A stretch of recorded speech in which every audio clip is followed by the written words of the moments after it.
So ikaw, kinahanglan ba na imong magpasalamat sa imong ayuda nga madawat? O dere, sa lain na punta mga kasama, kining mga tricycle drivers dito sa Santa Mesa, Maynila. Kanang gidawat nila nga 5,000 fuel subsidy karon.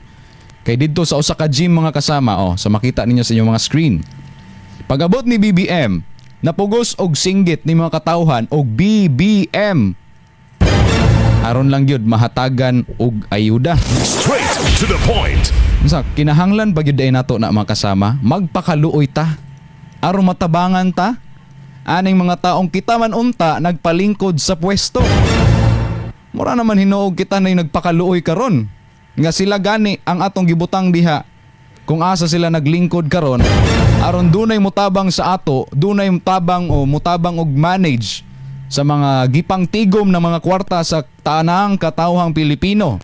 Sila man unta responsable ana, pero nganong murag kita naman hinuon nagpakaluoy karon. Aron lang kita mabahinan sa atong gipang tigom nga kwarta o pondo sa Pilipinas o sa pondo sa panggamhanan. Straight to the point. Inay kita silbihan, murag kita naman hinuon ang gasilbian nila karon.